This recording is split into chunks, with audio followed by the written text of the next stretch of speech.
After the EDSA revolution in 1986, when Cory Aquino became president and the new constitution was put in place, Filipinos have since voted for 4 presidents and vice presidents and over 100 senators. Of these 4 presidents, 2 were jailed for corruption, while 3 senators are facing serious graft charges.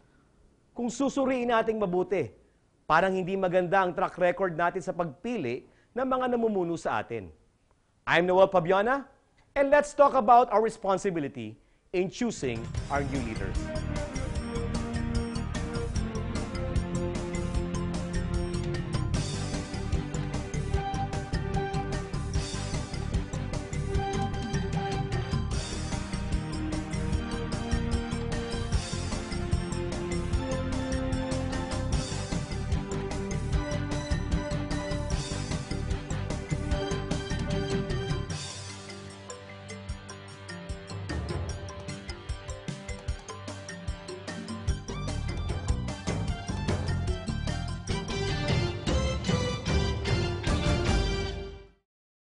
We have experienced good and bad presidents over the past 20 years, and even more for those born before martial law.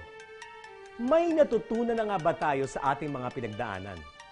Dr. Bayani Santos Jr., a history professor, reminds us of the quality of leaders we had before martial law. They stood for something, and I think they are professionally very well qualified, and they knew the business of government. Halimbawa, tulad ni Enrile, master yan sa taxation. Yung mga katulad naman ni Ninoy, alam naman ninyo, top-rate journalist yan, at saka magaling na politiko yan. Si Tañada, of course, is a top-notch lawyer. Salonga, of course, is another top-notch lawyer. Halos karamihan sa kanila, napansin ko, mga bar top-notchers. O mga nasa liga ng mga pinakamagagaling nating mga abogado. Palaging may pinaninindigan sila at maaari silang kilalanin kahit saan mang parte ng mundo. Hindi mo ikahiya bilang mga Pilipino. So many things changed during and after martial law. If we would look back at history, one big part of this change is a form of corruption that we commonly see nowadays. Ang tingin ko, sa panahon ni Marcos nagsimula ang malawakan na vote buying, at saka ang malawakan na mababang klase ng diskurso, no? Kasi dumating sa punto na name calling Pamana rin ng martial law ang isang COMELEC na hindi independyente makapag-rig ng election. Because of the moral breakdown during the martial law years, many people really felt discouraged about our nation's leaders. Nahirapan na tayong muling magtiwala sa mga namumuno sa atin. Kaya nga marami nagsasabi, sino bang mga kandidato ang hindi korap? Pare-pareho lang yan. Doon na lang tayo sa korap, pero may nagagawa naman. Bakit nga ba ganito ang kaisipan ng marami sa atin? Dr. Jail Cornelio, Director of Development Studies at the Ateneo de Manila University, shares his thoughts. Mahalaga ba yung corruption para sa mga tao? Kasi para sa maraming mga tao, lahat naman ay corrupt. So by default, mamili ka ng leader na kaisa mo. Kung ikaw, serious na candidate ka, talagang pupuntahan mo, Cotabato, Iloilo, Bacolod, lahat ng mga probinsya. Hindi mo sasayangin ng oras mo. Because leadership is about visibility. Basta nagpakita sa barangay, ayos na. Nangungurakot, pero tumutulong naman. Nagnanakaw nga, pero namimigay din. Malungkot isipin kung bakit okay lang sa ating mga Pilipino ang ganitong kalakaran. Kadalasan, kahit na alam na natin na ganito ang isang kandidato, ibinoboto pa rin natin. Could it be because of the huge number of TV commercials? Or the number of posters and billboards that we see every day? How much do they influence our decisions? Mr. Caloy Dino of VoteNet Philippines shares his insights. Nagtrabaho ko dati sa isang marketing company, no? Bago ako na-involve sa VoteNet. At sanay kami noon na pinapakita yung magagandang bagay ng isang produkto. Tinatago namin yung hindi masyadong maganda. Maaring gamitin ang music, maaring gamitin ang magandang script para maging maganda yung presentasyon ng isang produkto. Hindi masyadong malayo yung ginagawa ngayon sa pag-present ng mga kandidato, no? Pwedeng gumawa ng commercial na pine-present yung isang kandidato sa isang napakagandang sitwasyon, tumutulong sa mahihirap, gumagawa ng mga heroic na mga bagay, at yung syempre yung sasabihin niya dun sa commercial ay yung mga bagay na gusto mong madinig, no? Pinag-aaralan pa yan, may research na ginagawa, anong mga mensahe ang magiging epektibo at kahagat sa mga tao na maniniwala yung taong nanggagaling sa'yo. No, pinag-aaralan yan at pinapakita yan para sa mga kandidato. Kadalasan sa mga speech scripted yan, no? Sasabihin mo lang kung ano yung sinabi sa'yo ng mga advisor mo na ito yung ito yung sasabihin mo na makakalamang ka.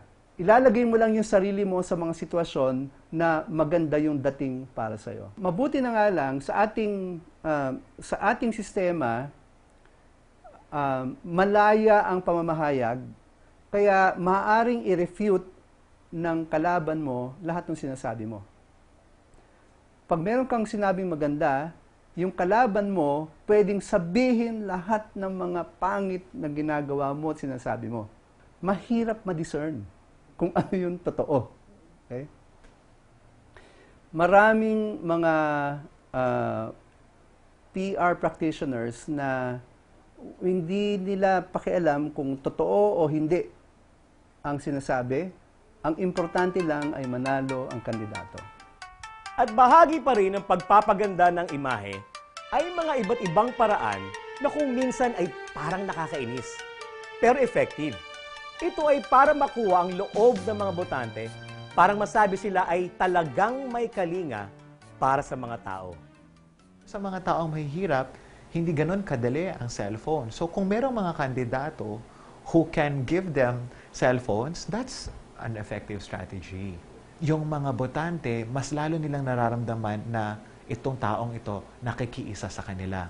Therefore, it's a very important or significant challenge para sa liderato, kandidato man o hindi, upang maiparamdam sa mga naghihirap na sila ay kapiling nila. Sa kabilang banda, meron din nga bang bumoboto dahil sa utang na loob nang sila'y tinulungan ng isang kandidato? Meron tayong konsepto ng utang na loob sa tayong mga Pilipino na kapag tayo ay natulungan, meron tayong katungkulan na ibalik yon sa taong tumulong sa atin. Magandang katangian yon nating mga Pilipino, napapanatili nito ang tibay ng isang pamilya, halimbawa, di ba? Na meron tayong malaking pagtanaw ng utang na loob sa ating mga magulang. Pero yan ay ginagamit ng ating sistemang politikal.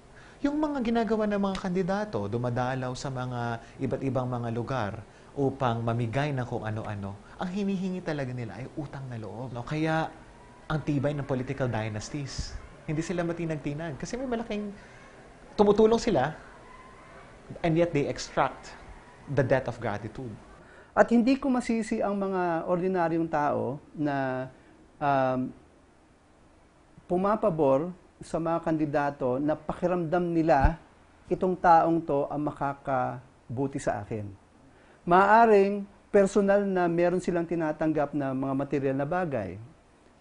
Hindi mo rin masisi minsan yung mga talagang grabe yung kahirapan na pagka nabigyan ng pinansyal na tulong o mga practical na tulong, may sense ang utang na loob doon sa tumulong sa kanya. No? Hindi mo maalis eh. Nasa kultura natin yan, hindi mo, mahirap kalabanin talaga siya. Kung ganito nga, nalikas sa ating mga Pilipino ang utang na loob. Ang serbisyo publiko kaya ng mga leaders ay utang natin sa kanila? O may mga kandidato bang totoo ang paglilingkod sa publiko? Paano kung pare-parehong may mga kasalanan ng mga kandidato? Are we always going to be content with the lesser evil? When we return, let's talk about possible things that we can do when we choose our leaders.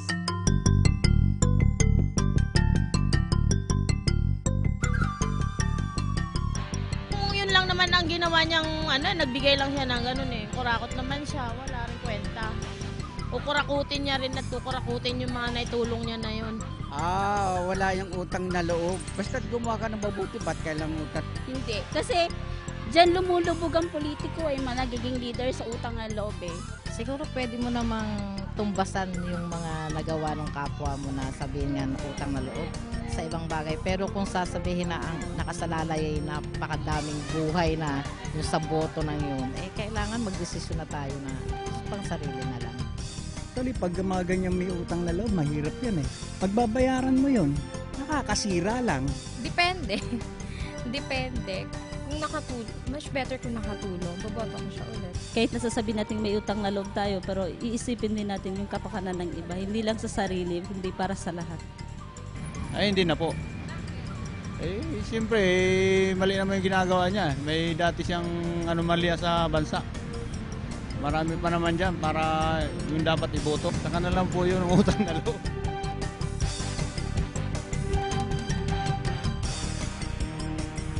Mula sa pinakamaliit na posisyon sa gobyerno hanggang sa pinakamataas, hawak natin ang boto na maglalagay sa kanila sa pwesto.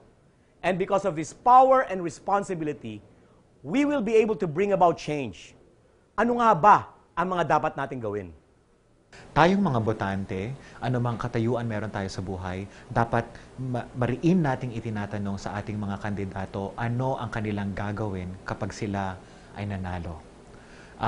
At kailangan maging malinaw at maging espesipiko, no, ang mga planong ito. Hindi pwedeng gaganda ang buhay natin. Hindi pwedeng pagkain sa bawat lamesa. Hindi pwedeng trabaho para sa bawat Pilipino. Hindi ganoon eh. Dapat lampasan natin yun bilang mga botante. Ikalawa, itanong natin, anong karanasan meron ang ating mga kandidato? Madaling tumakbo sa bansa natin kasi kahit sino pwedeng tumakbo. Pero ang mas mahalagang tanong, tumakbo ka nga, anong meron ka bilang isang kandidato? Ang dami ng pagkakataon ngayon. We can text questions, we can use Twitter, we can use Facebook, we can persuade them, we can call up their respective offices. Kung fina-follow natin halimbawa ang isang kandidato, padala natin siya ng private message. Iparamdam lang sa mga kandidatong ito na nagtatanong ang maraming mga tao. There is power in number. At kung marami tayo na nagtatanong ng mga matatalinong tanong, I think makakatulong tayo sa pagbabago ng kalidad na political discourse sa bayan natin. We need to ask questions. We need to go beyond who is popular or the usual names that we hear. There are some organizations that help us learn about our candidates or even what to look for in a candidate. One of them is One Vote Philippines. And Bishop Ruben Abante encourages us to keep finding out as much as we can about our candidates. Marami tayong kaparaanan para makilatis natin ang mga tumatakbo. Hindi lang dahil marunong sila o kaya nanggaling sa isang magandang eskwelahan. Okay? Hindi lang dahil sila'y sikat. At yun ang sakit ng lipunan natin eh. No? Masyado tayong personality-oriented. Kaya ang tanging criteria natin ay kung sinong sikat at winnable, yun ang ating pinipili. Sakay na tayo sa agos. Kaya ang akin, kilatisin natin. Kilalin natin. Huwag tayong boboto na hindi natin kilala. Okay? Marami namang kaparaanan. Magtanong-tanong tayo. Bukod dito, mungkahi rin ni Bishop Efraim Tendero na turuan din natin ang ibang tao ukol sa tamang pagboto. Umpisahan natin sa ating pamilya. Umpisahan natin sa ating mga kapitbahay. At hindi na kung meron kang pagkakataong pumunta sa bundok, pwede pa. Pero umpisahan na lang natin kung saan nandun na yung ating immediate sphere of influence. Susunod, kilalanin natin ang isang organisasyon na naglalayong magbigay ng malinaw na guidelines sa pagpili ng mga iboboto. Abangan nyo yan!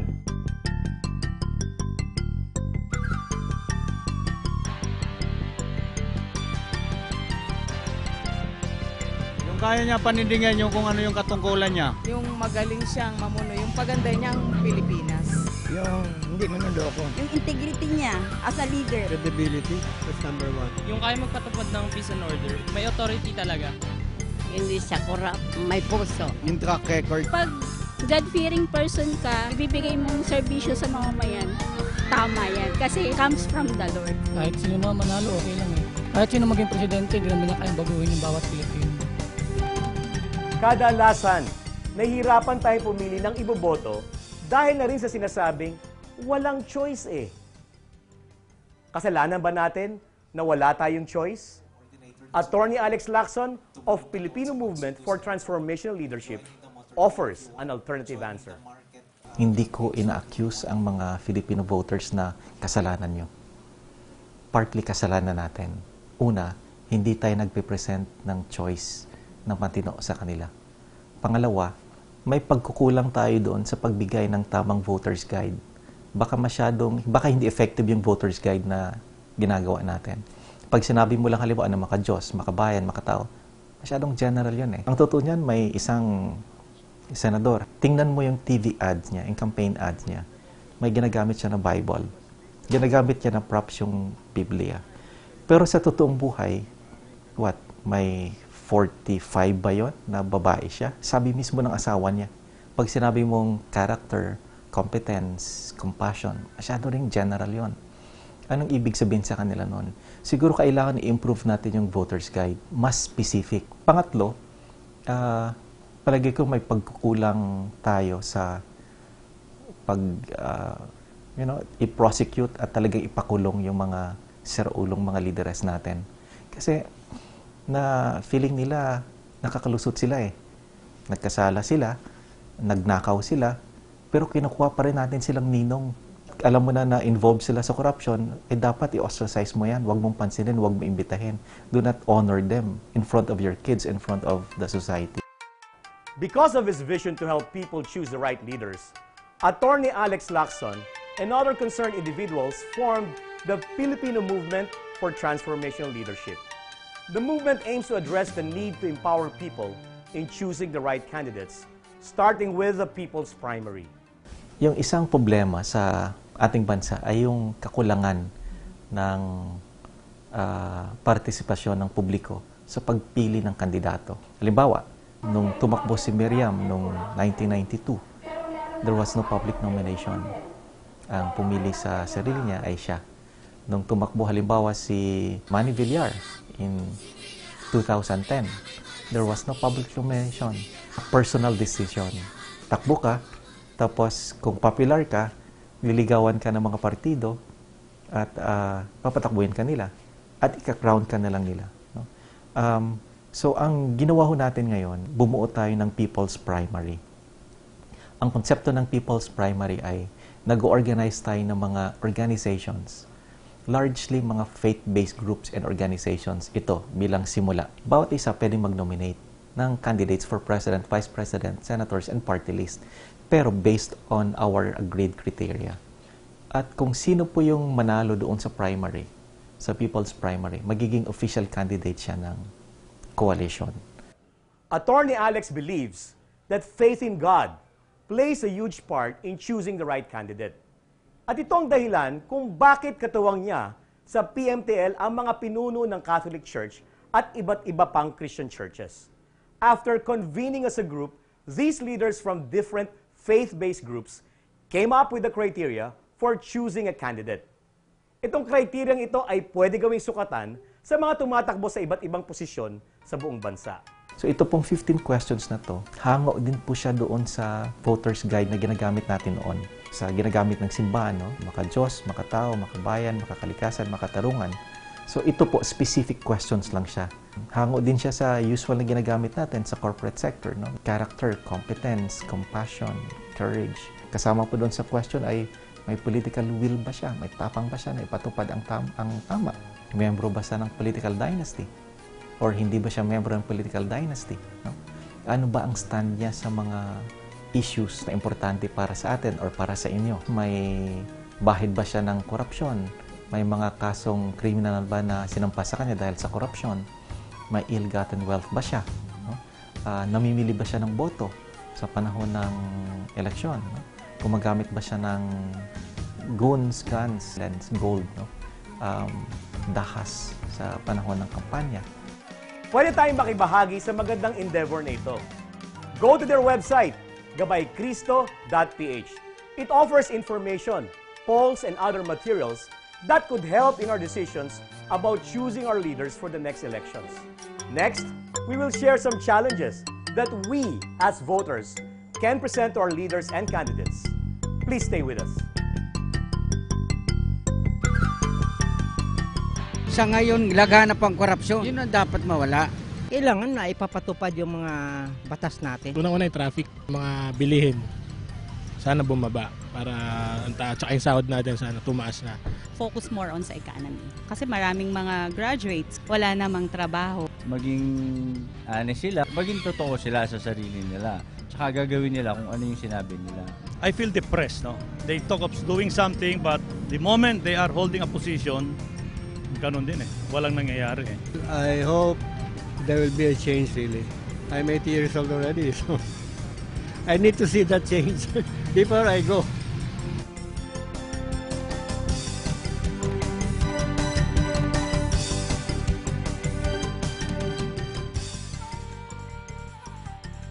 Di big deal sa akin personal life nila kasi kung ano yung trabaho nila at saka yung buhay nila, dapat magkaibang ano yan.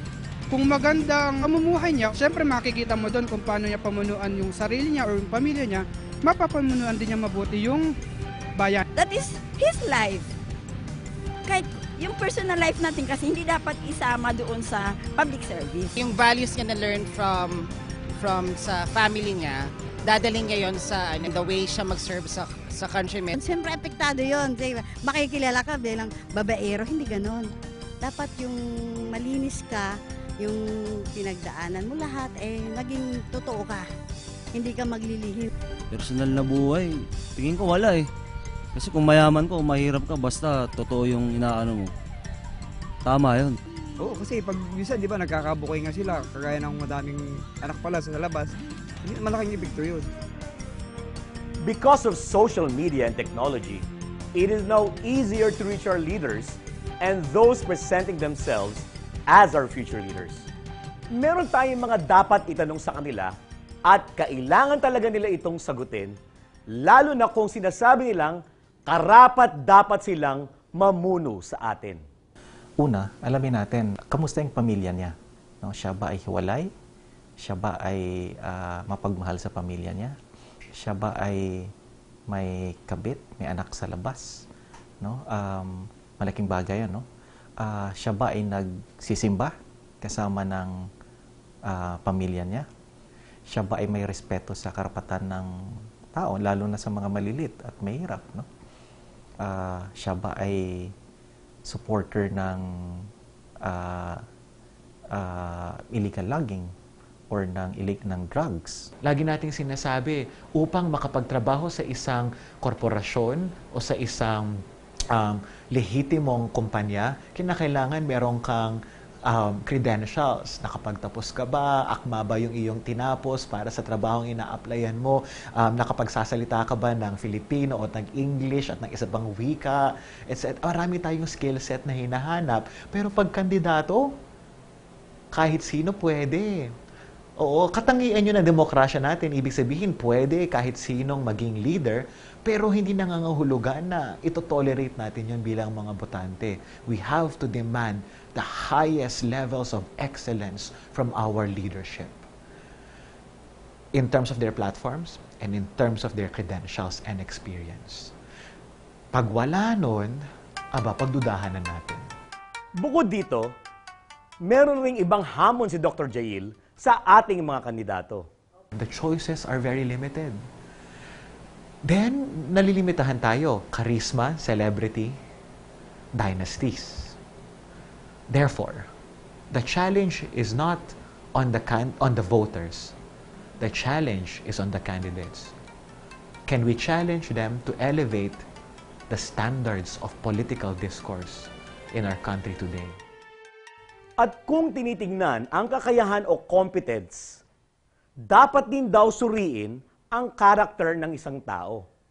Paano malalaman ito kung laging maganda ang ipinakikita ng mga kandidato kung sila ay nasa harap ng maraming tao? Paano nga ba makikita ang tunay na laman ng kanilang puso?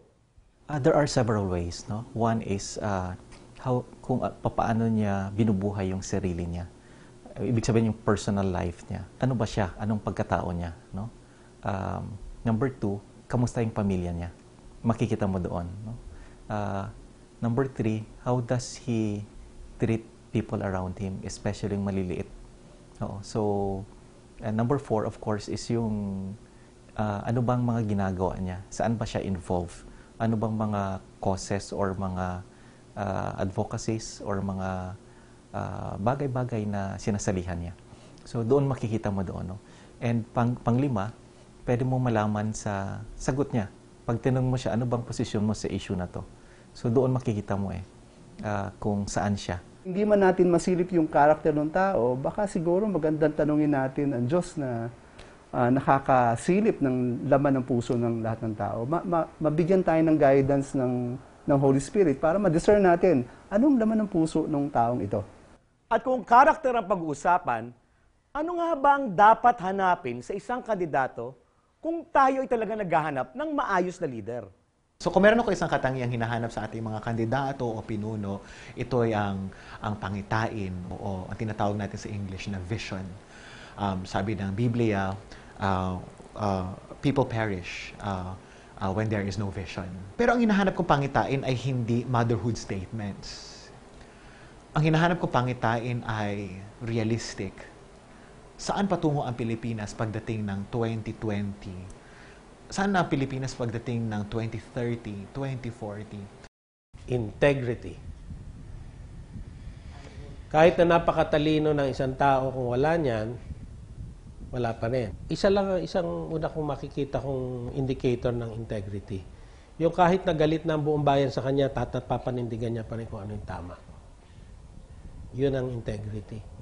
Kung makita mo sa kandidato na yon na kaya niyang isantabi ang personal interest niya para sa kapanganan ng nakakarami. So for the common good, for the greater public good, yun yung pinaka-importante para sa akin. Kaya maghanap tayo ng may katangian ng fear of God, yung may takot sa Diyos. Ang fear of God ay nagsisimula kapag meron tayong kaalaman at pagkaunawa sa Diyos, sa kanyang persona, kung ano siya, ano ang kanyang kalooban, sino siya. Parang tatay mo. Kapag kilala mo ang tatay mo at alam mo kung anong ayaw niya, okay? Sa iyong galang sa kanya at pagkatakot sa kanya, mag-iingat ka na hindi mo gagawin yung ayaw niya. Okay? So balik tayo sa Diyos.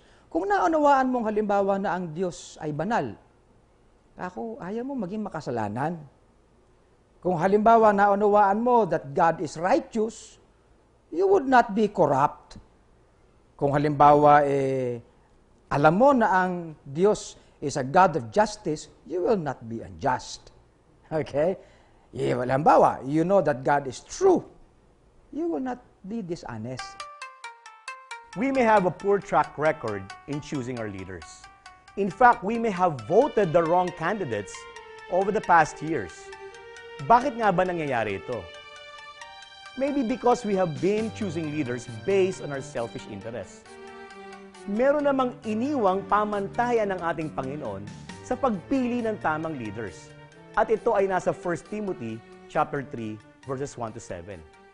This is what we're supposed to use para suriin ang bawat taong nais tumakbo, nais kumandidato, o nais mamuno sa ating bansa. Pero kung gagamitin natin ito, may papasa nga ba? Kaya nga inuna na in chapter 2 verses 1 to 3 ang advice na ito. First of all then, I urge that entreaties and prayers, petitions and thanksgivings be made on behalf of all men, for kings and all who are in authority, so that we may lead a tranquil and quiet life in all godliness and dignity. This is good and acceptable in the sight of God, our Savior. Ito ay magandang paalala sa ating lahat. Hindi lang dapat tayo nananalangin tuwing eleksyon lamang. This is a reminder for all of us that prayers are to be done every day, not only for our leaders, but for our fellow citizens. We are assured that God is going to hear and respond to our prayers. Then and only then can we experience the tranquil and peaceful life that God wants us to have because of good governance. If Jesus were here today, what would Jesus do?